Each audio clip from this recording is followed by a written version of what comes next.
So with all the different approaches, with the different aspects of realization, whether we're talking about non-duality, whether we're talking about self-inquiry, no self, et cetera, it can get very confusing. Oh, don't mind the sound. That's Kimura eating a bone behind me. But this whole process can be unnecessarily or seem unnecessarily confusing.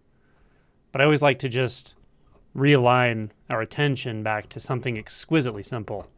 It's something that's here with you now. It's something that's here all the time, regardless of whether you notice it or not. It's not an it. It's not something. It's not a way of thinking, not a perspective, not a paradigm. It doesn't come and go. It's not formed, and neither is it, by definition, formless. So what is this? Where is this? Well, one way of accessing it is to just ask yourself, what is completely free of any paradigm?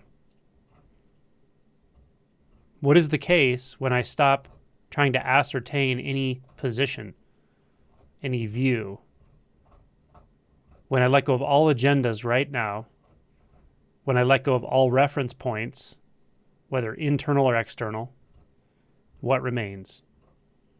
Now, when we ask these questions, we're not trying to think our way through to the answer. We're not trying to understand anything. We're just letting the experience come forward, or letting the experience naturally reveal itself just as it is. And it's neither here nor there, nor both, nor neither.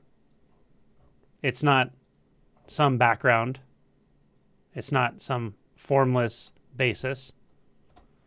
It's not vast awareness. Because all of those are paradigms. They may be subtle paradigms, but they're paradigms. So what remains when we let go of all paradigms, including duality, non-duality, awareness, presence, here, not here,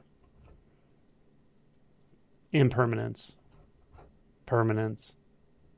What happens when we let go of these paradigms? What is naturally revealed? What is undeniable right here? What cannot be lost? What will never die because it was never born? What has no specific distance or specific location, and yet is completely undeniable?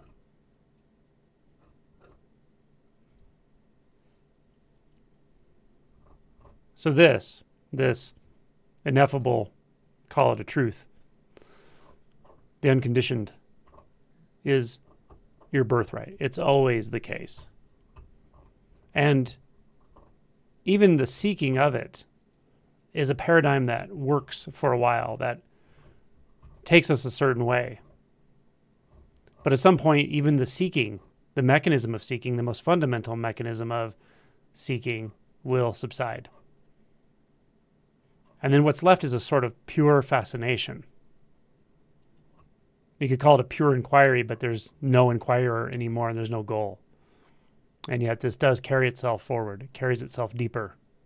It carries itself inward and outward. Pure simplicity, pure innocence. That's it.